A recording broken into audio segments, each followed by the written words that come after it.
Now I'm going to kick us off with a screen share.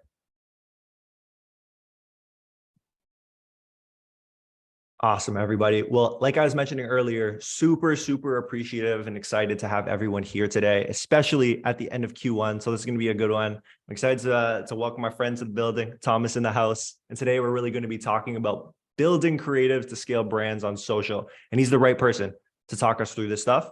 But before I get into the intros, just wanted a quick word on the Motion side. Is for people who attend our events, know that I do. So at Motion, we are the creative strategist hub, and that comes to the analytics and reporting side.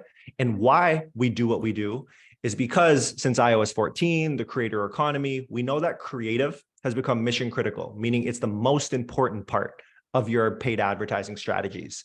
But what we also know is on one hand, we have our performance teams or media buyers, but on the other hand, we have our creative teams.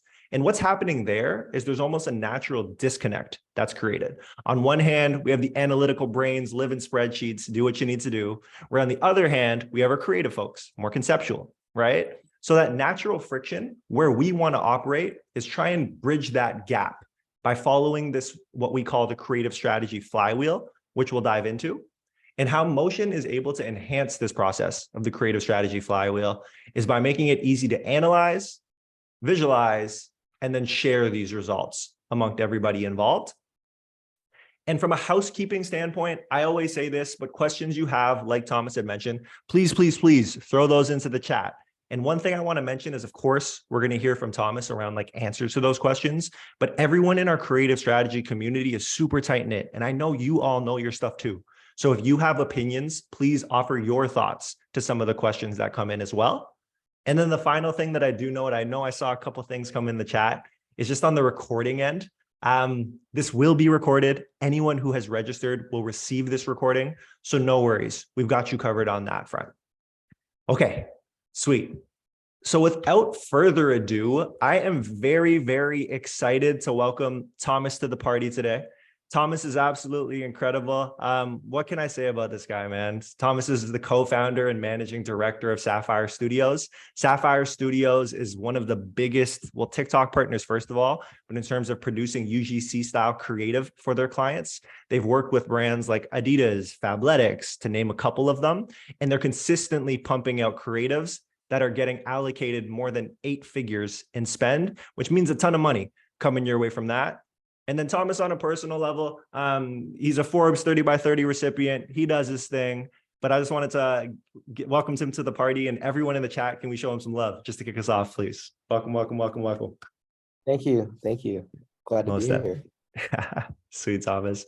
So one of the things that I kind of wanted to kick off with here is I feel like there's a high level I was able to tap into your personality wise, but I don't think I did you justice in terms of who you are. Would you be able to give the people a quick intro of like what you're about, what you do, all that good stuff? Yeah, I guess what most people are surprised about is I never went to school for marketing, nor did I have the dreams of becoming a marketer when I was in college. My story starts, in Chicago. I was supposed to be a pharmacist because my parents wanted me to pursue that route. They didn't think marketing was a great career, but in college, the grades weren't there. And then I just kind of got this passion for Instagram and social media because everybody on campus was consuming it at the time. And it just became something that I just want to learn about. So I started asking people, how did they do it? And I'd reach out to all these page owners and just hope that they would respond. And I would get into these Facebook groups. Back then it was popular. And then over time, people started telling me like, hey, like you can put ads on these pages and you can make them like user generated. You can make memes and they can be great content. So I started traveling to more events and people would say, what do you do? I'm like, I'm interested in marketing now. And here's what you should do. And then eventually people said, you know what, why don't I just pay you? And that was kind of the moment where I was like, oh, wow, I'm officially a marketer. I have a business partner, of course. And at the time, it was just a new niche that we discovered.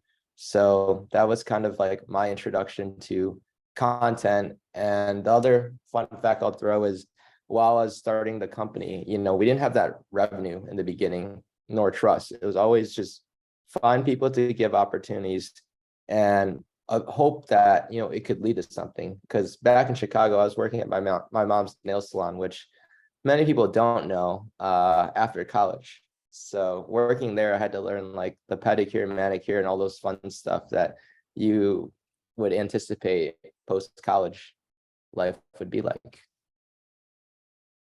I think it's funny, the humble beginnings always shape like our experiences at the end of the day, right? And I think one of the really cool things, just hearing some of the personal side of the story, is just putting yourself out there. Like you had this whole plan of what your parents wanted for your life, but then going to these events really started shedding light on like what life could actually look like.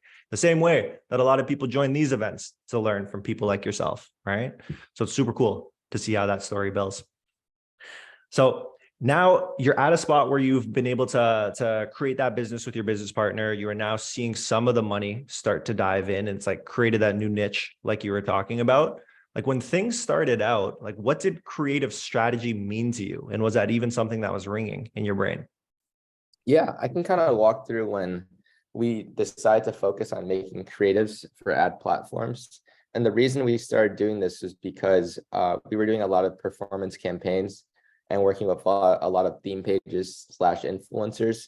The only downside to working with those pages is eventually they get saturated.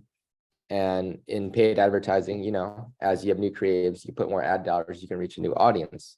So starting out in 2021, we saw a few companies did this for Facebook, Snapchat, and those other social platforms. So we wanted to try it out, but it was hard. I remember being in Los Angeles, getting a few clients. I had to personally go out to the stores myself and buy the products and deliver to the creators in Los Angeles. So it was just scraping on Instagram, reaching out like, hey, would you make content for us? And we tried a bunch of things. We had them write scripts for us. And then we saw that maybe isn't the most optimal way, because we have problems with compliance and things like that we have to add to our QC. So we decide, if we script things to our knowledge, then that would work better. So I guess starting out, we got the creators, started looking at data. And this is before like I knew about motion. So as Evan talks about like spreadsheets and things like that, that's exactly what we would do from the ads manager. We would just pull like, okay, creatives, CPA, have color codes on an Excel spreadsheet, which would take a bunch of time to just put in there. And then we had to hyperlink every single video. I think it's funny because just like in your world, falling into marketing and then exploring the path that you did, like honestly, there were so many different routes that you could have went. We're talking about creative, and that's ultimately where you landed. But on your end, was there an intentional decision to lean into the creative side rather than start, I don't know, like a full-fledged full service agency that's focused on like media buying as well? Yeah, I learned this early on. So I started in 2015. Now it's 7 years later. I always find a niche that you can get opportunities in. And for us, TikTok creative in 2021, no one did. Everybody was pretty skeptical of the platform because, still in beta. Like, yeah, they had their problems and it wasn't fully fleshed out. But I just knew, eventually it would work out because it was like one of the biggest platforms in the world it is today.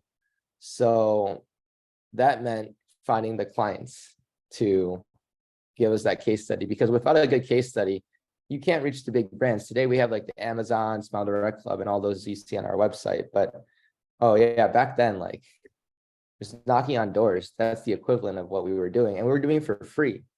We were paying out of pocket, just saying, can we make you free content that you run?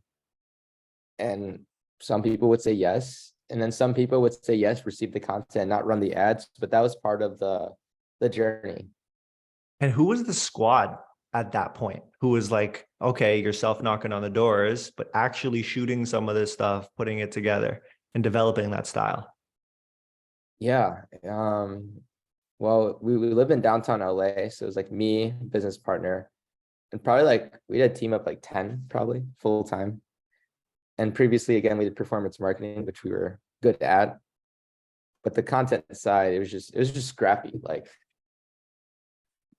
a lot of DMs, Instagram, a lot of back and forth on working with creators.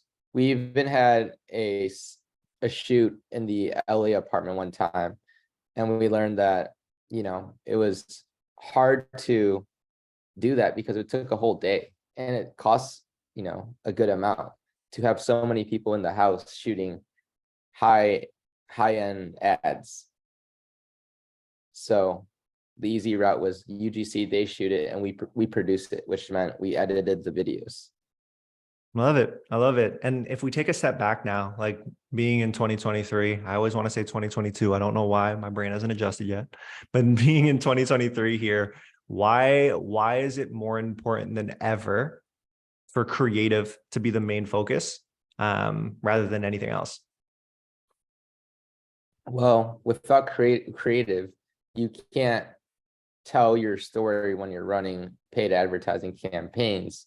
Well, of course, you can do Google and things like that, but at least for the big social platform, there's just so many eyeballs that consume it every day. Like, I guess a question in the chat I have is, how many hours do you spend on social media every day? I'd like for you to write in the chat. Is it 1 hour, 2 hours? Too much? Okay, let's look through the chat because this will kind of tell you why you need to make great content. We're seeing 1 to 2 hours just on social, which is funny. Yeah.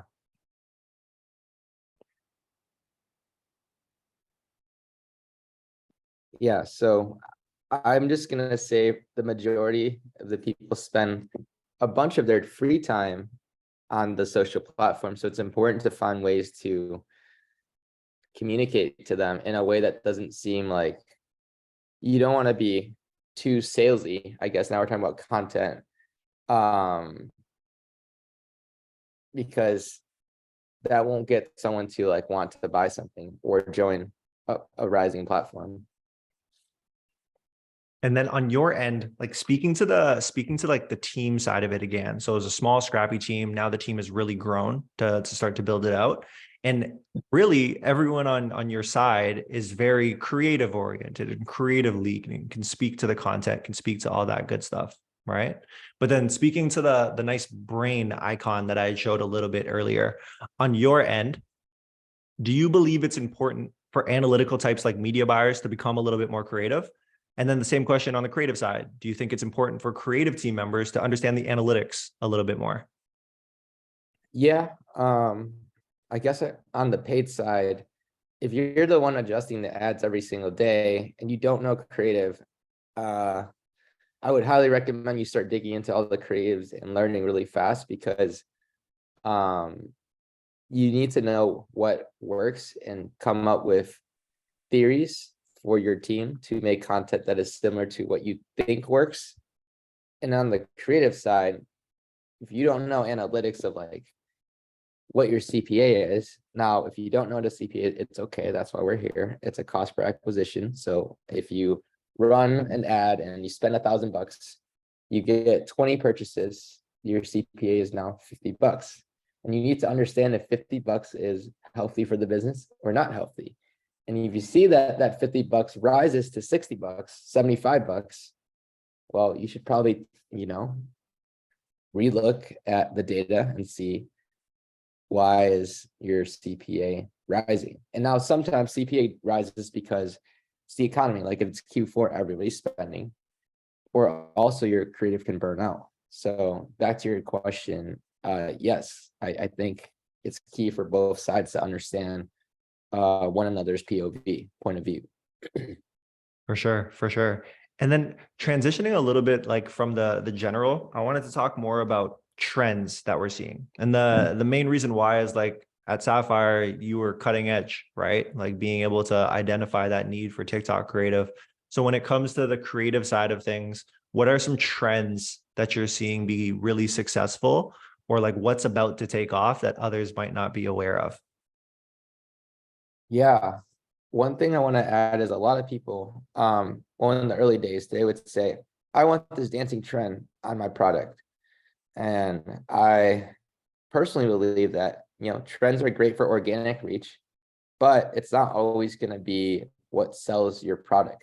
You have to understand what is great paid ads, and TikTok has a great library of examples that you can look at, and it's public to everybody. One trend that I think is great, or a couple, is just letting people know what the special offer is in the first, like 10 seconds of the video. For example, if you have a limited edition cup, like this cup I have, you should let people know, hey, we only have like 1,000 of these cups. It's going fast. That gives someone urgency to want to look at it. Or you say, hey, this cup for this month, 25% off. Start with that, and then you hook people in. The next part is the body. The body is what sells this product. So on the spot, like if I were to sell this cup, I would say, it's light, it's easy to hold. And I start listing all the things that I like. And then at the end of the video, maybe I drink from this cup so people can visualize, like, okay, if I'm buying a cup, I know that it's a limited edition. I just listed all the features of the cup. And my call to action is I want people to buy the cup. So obviously, one thing I would try is I would drink from it, but have a call to action that says like, hey, get this before it sells out. So then hopefully whoever is interested in nice cups when they drink their coffee will go to the website. And then on that similar note of just like, so the trends being able to pull stuff into your first 10 seconds at a long time frame wise, we could even boil that down to 2 and 6 seconds, or 3 seconds if we're talking like the meta side of things. One of the big topics of conversation that has come up quite a bit is UGC, right? There's a lot of people in the world who are saying UGC has gotten wild and it's something that might start to die out, but there's others that are saying this is the way it's going to go. What are your thoughts on UGC in general? And do you think this is something we're going to continue to see be successful? Well, all we do is UGC. So I'll just leave it at that. So the belief that this is the way to go, the organic side, and like this is the stuff that's going to resonate is really what's going to be the thing that works. Yeah, and the reason is it's where people are consuming most of their attention. They're used to seeing UGC. So if you see like a high-end ad, like when you go on TikTok or something, you see those HD ads, they look so off. It's like, what is this video doing here? I mean, to me, I look at it, I'm like, it just doesn't look right.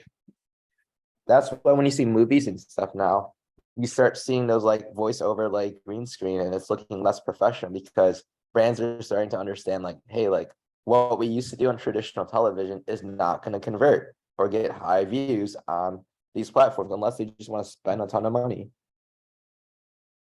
And one of the things with UGC, and I want to get into it in a bit, where we actually talk about like, what does it look like, creators you work with, scripted versus not, all that kind of stuff.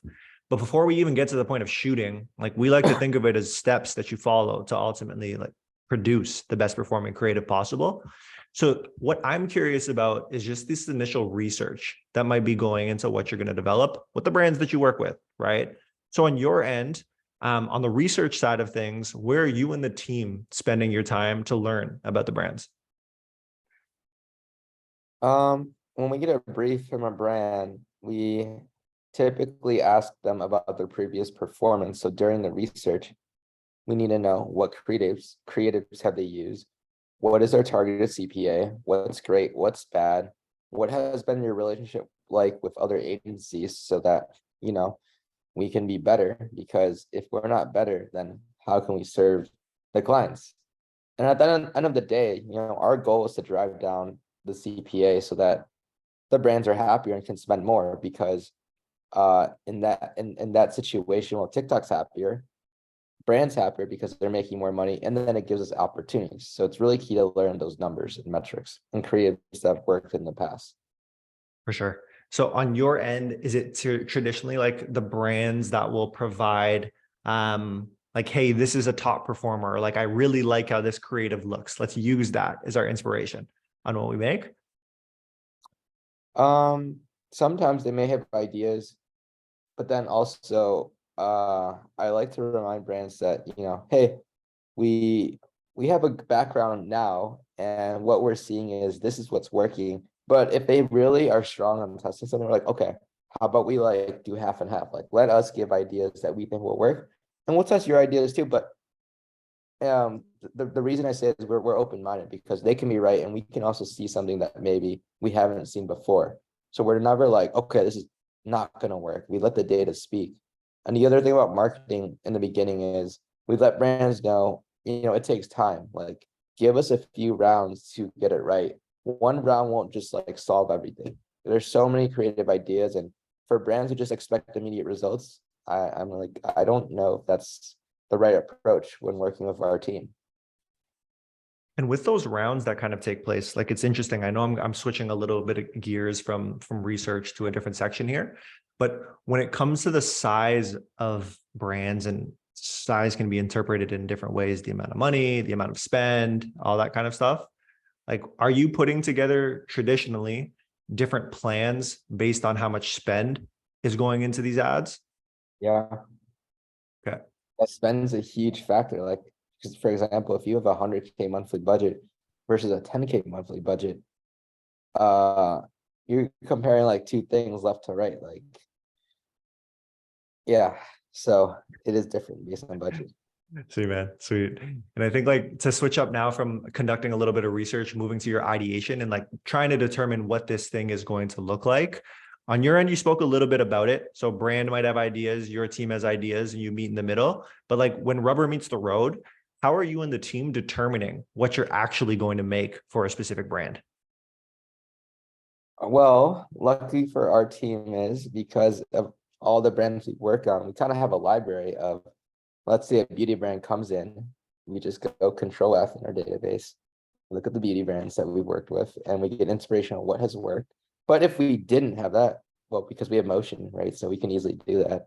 But I'll just answer if we didn't have that, because I assume most people don't have access to all this data that we do. I would study hashtags and go on the TikTok ad library inspiration side and look at, say, if it was actually a question for the audience. Is anyone like a D2C brand? Like, I just want to be helpful, and I could speak on behalf of someone's brand and kind of like share how I would think. So if you are a brand, just share in the comment like what product you're trying to sell, and maybe like you ask me these questions, I can like answer what I would do if I was in the shoes of that brand. Sure. But for now, I'm gonna talk about my cup, this coffee cup as the brand. We've had a I couple would come through. There's like a hospitality oh, brand. There's okay, electrolyte powder packs, health app, mystery box for vintage clothing. You have some okay. options. Wine subscription. Okay, I need links, guys. I need mystery box for vintage clothing. This is putting me on the spot, which I love because okay, drink. Do you want me to open one Okay. of these up? Yeah, just open one of them up and put me on the spot. So Sure. give people time to, you know, and Samantha posted a link too. So give me 2 links or 3 links to choose from. Ooh, this is cool. So what is that? A luxury place. Is it a hotel?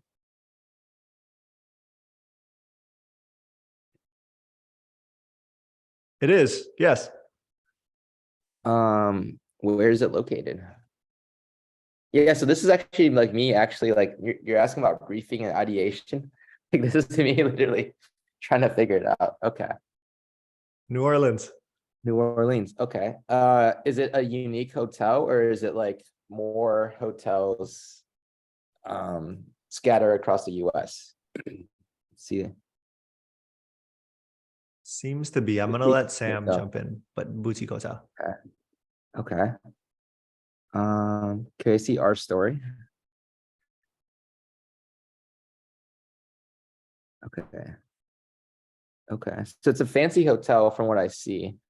So right now I know it's in New Orleans. It's a historic hotel. Okay. So these are selling points. Um, okay.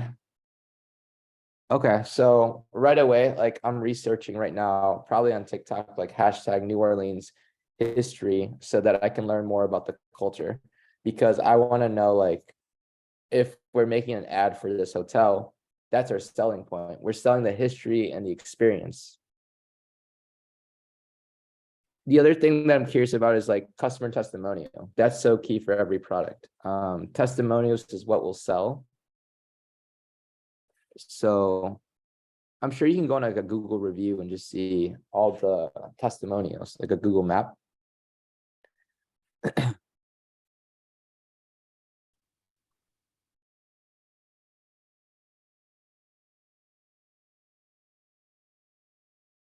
Okay, it looks great. 4.5 average on TripAdvisor. Is that it? No, that's Midtown. Okay. Okay, 4.1, 2,000 reviews. Okay, that's awesome. So let's see a good review. Okay, so one idea I have right now for creatives, I would put in a testimonial like this as maybe a hook of someone's positive experience. Now, with a positive experience, if I'm not at the hotel, I would green screen it and I would ask you like, hey, send us some assets that we can turn into creatives. And this would be the hook. And maybe a hook that can come as like, you need to check out this historic hotel in New Orleans. It's something to live for, ... something like that. And then the body of this creative is showing what this hotel has that someone can experience other than sleeping. So is it dinner? Is it like what's around the city? Is there like a historic tour? Now, if you have something unique, like a tour, go to the gallery.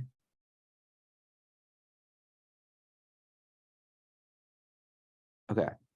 Yeah, these photos are amazing. So these are photos that I would have in the green screen and have like a face talking about this experience and maybe pointing back, because hotel's a physical location. So if someone's going to spend money on something this is luxurious, right? So you're targeting a higher demographic, or, you need people who spend more money typically. You're not targeting your 15-year-old, 18-year-old maybe, but you want to showcase this as the experience for someone's like special memory. Like you got to niche down and you got to target that demographic. So maybe it's like a birthday celebration, special anniversary, whatever.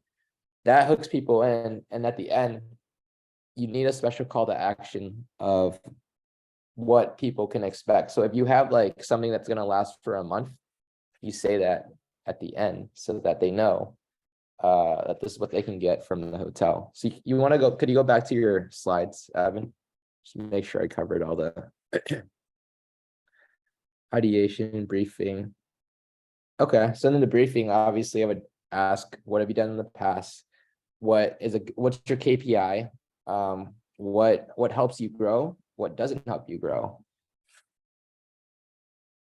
What else, Evan, am I missing? I think like to dig in a little bit, some of the things that come to mind on my end is just like when we're looking through a website or trying to get our inspiration and like literally go through these activities, like what are the most impactful things you're looking for when that'll allow you to scale? Like, are you caring about like emotional security? Is it like pain point you're trying to dive into? Is it certain like value props driven? Like, how do you prioritize all the options you have available to you? Well, the other question I just thought is, what brings the highest revenue from the hotel other than like sleeping there? Because something that's popular will get more weddings. Okay, so weddings are the key thing. That's exactly the type of ad I might make. You may have a higher CPA, but the amount of revenue that they drive to the venue is going to be phenomenal. Yeah. So the value right there is I would tailor it around weddings, perhaps, if that's the highest ROI for Samantha. That would be the focus. Hey, like, are you looking to get married in a spectacular place sometime soon? Yes or no?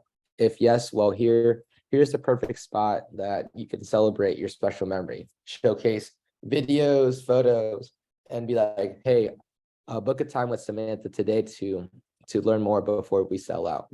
It's going fast. And Sam, I'm assuming like the call to action here would be like a call, right? Perfect. And then from a call perspective, just now we're digging in deep together here, but just Yeah. call sales to get XYZ. Do you have any information around like how many calls happen and then how many weddings would occur? So basically your funnel. Sales to get XYZ. Yeah, sales would be just like even rooms, like I'm assuming. Yeah. But if you have a wedding, it blocks out everything, if you think about it, right? You would have your blocks and all that good stuff. Yeah, yeah, so Yeah. she would sell the rooms, so that's why it's a big KPI. Yeah. Yeah. Yeah. Yeah, Yeah. you need to have your metrics. That's the key thing I would recommend for everybody here. Like, know your metrics, because you need to scale, hopefully at profit or whatever is great for you. But if you don't have these metrics, it's hard. And whoever you work with, you need to make sure you share all the details with them. You gotta trust them. If you're withholding information, like, how is someone supposed to help you halfway if you're not being fully transparent? That's why we have NDAs and things like that with our clients. Yeah. And a big thing on my end too is even it's just like the level set amongst your team. So it's like, Sam, if you're having that conversation and like you're the one who's going to be running these ads, you might not be able to commit to a bottom line number, but you may be able to commit to a number of conversations. And it's just like, are we okay with that? Like, I don't want anyone to look at me and say like, there's a certain CAC that we didn't hit when it was like, we agreed to this specific like objective of calls. But it's almost just becomes the level set. So you're not frozen and not being able to do anything, and you're still working towards something and getting other people's buy-in on is like the context that I'd probably add there. Cool. And then, so basically, Tom, you'd like mentioned a little bit of, okay, if we green screen this thing and then we point back at the hotel and like all these good things here, the first thing that I'm curious about is with the actual like UGC creator or the actor or the influencer. How are you picking? Where are you finding them? What does that process look like? Um, a wide search, to be honest with you, on the internet, like TikTok, Instagram. Yeah, it's studying hashtags. Like, we study how they do on camera, and then we have an incubation program where people come in and do a test demo on certain niches. And if they do a great job, then we give them opportunities. So if I was looking for creators in, something at this niche, I would want to make sure, they're well spoken. They look, similar to the demographic of a typical person who's going to get married. And yeah, speak clearly and follow the film actions.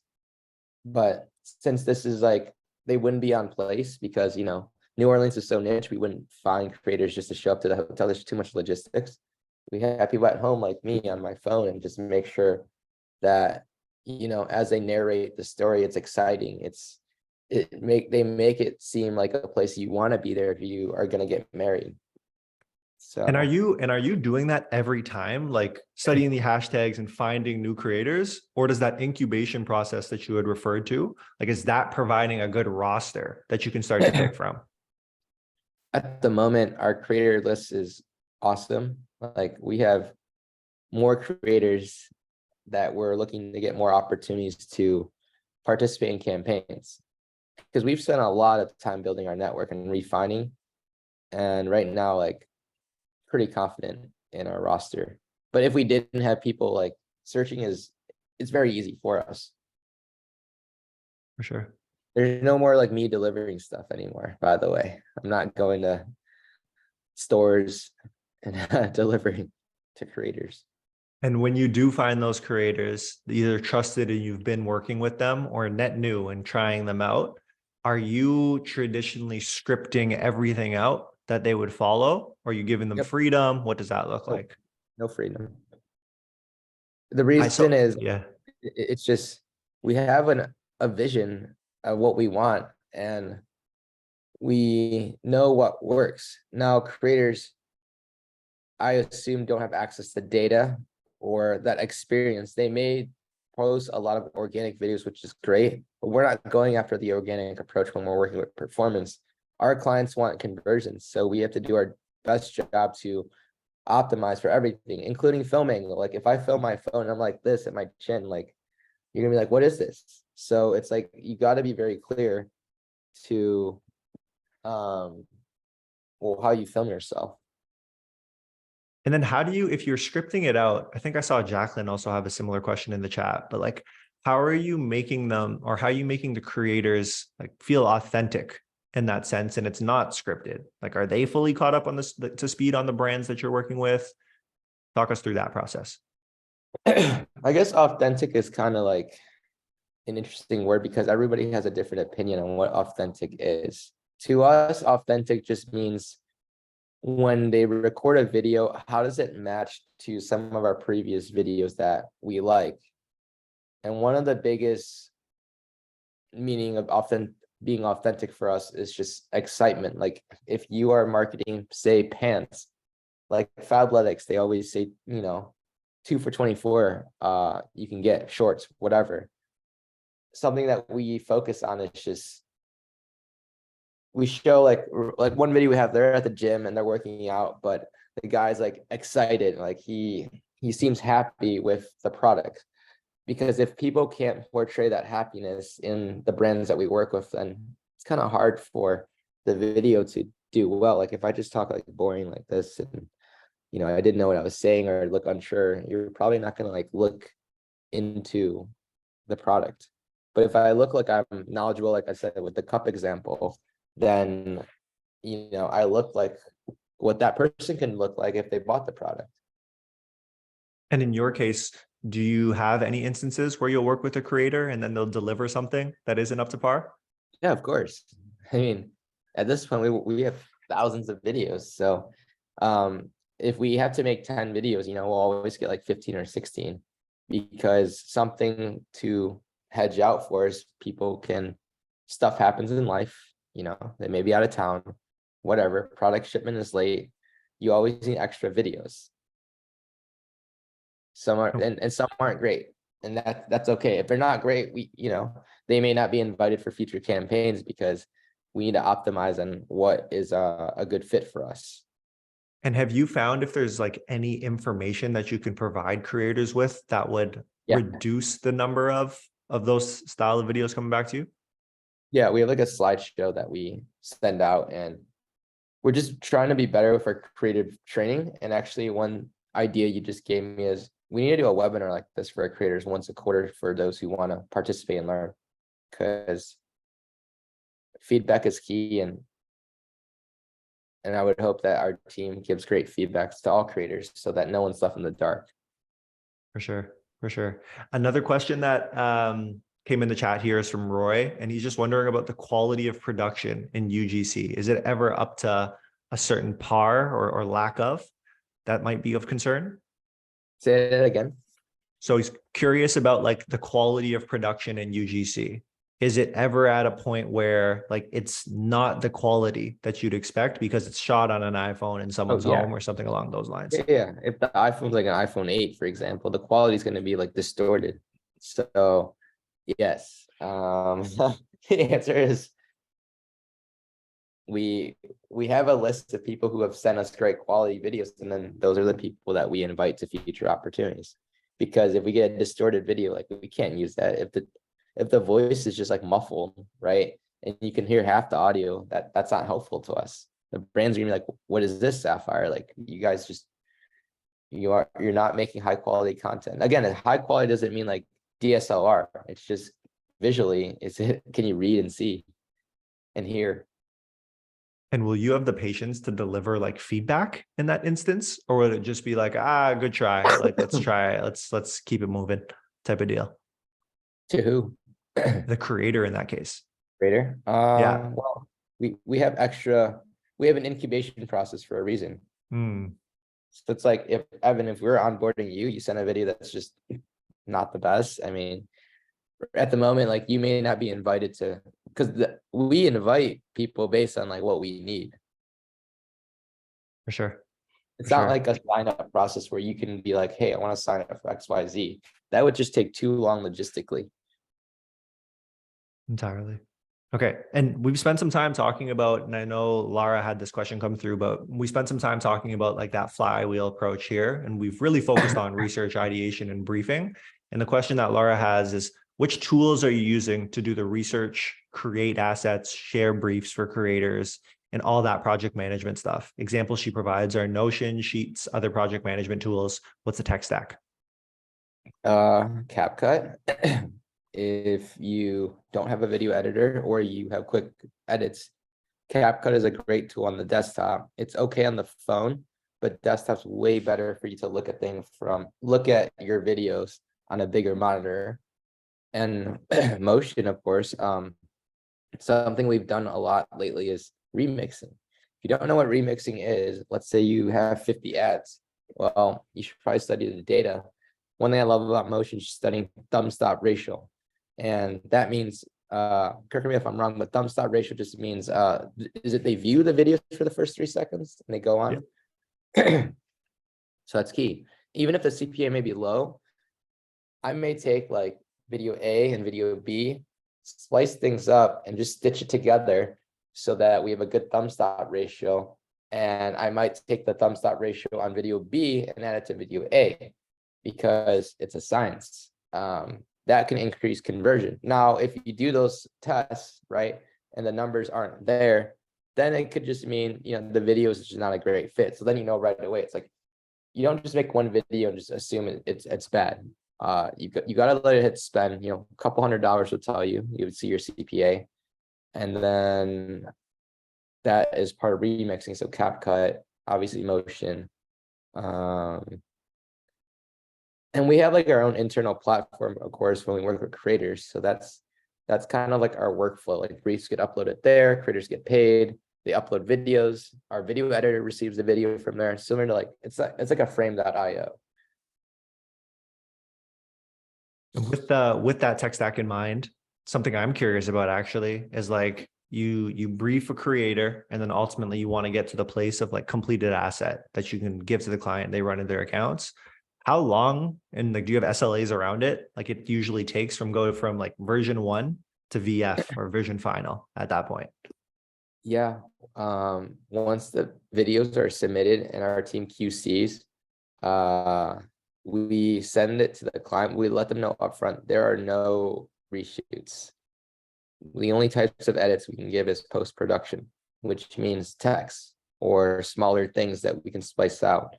And the reason is so our process doesn't drag for 2 months. Now, if a brand's like, I don't really like it at all, obviously, we find ways to just make it happen for them. Of course, have to at the end of the day, looking at the client, making it good.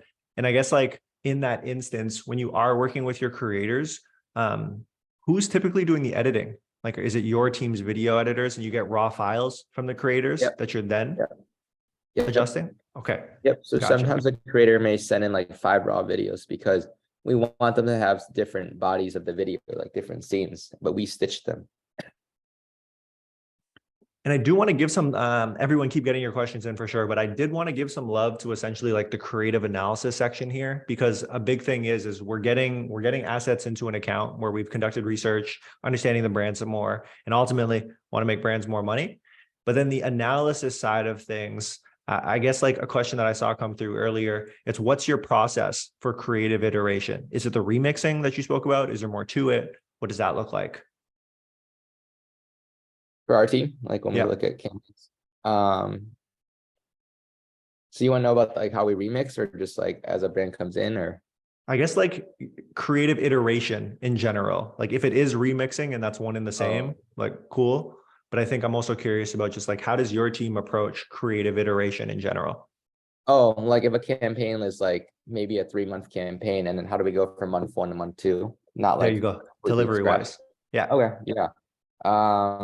Well, that's why we prefer working with clients at least a minimum of 3 months, because if we were to do a month, like we can't like build on our past. So what we look at is just data, like, hey, how did the videos do? Normally after 2 weeks, we have the data, CPA. And then our creative team has a meeting, obviously, to go over the data and the trends. So for month 2, you'd be looking at, hey, like maybe a thumb stop ratio was a success for month 1.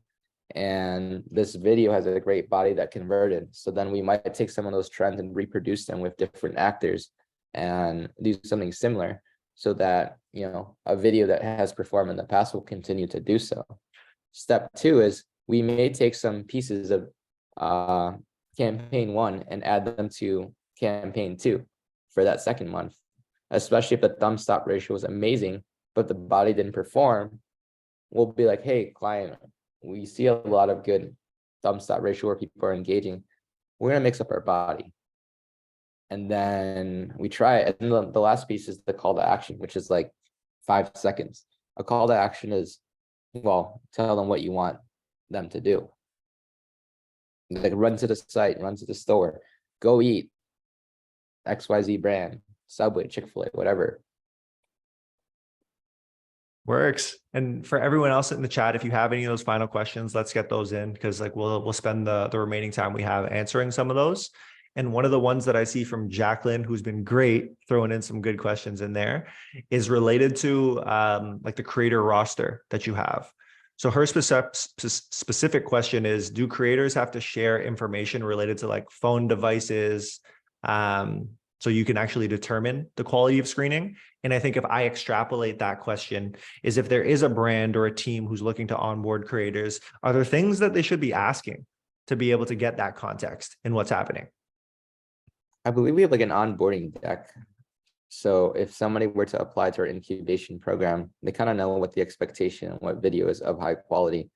And we also have a video that explains from our creators what is great and what is not great.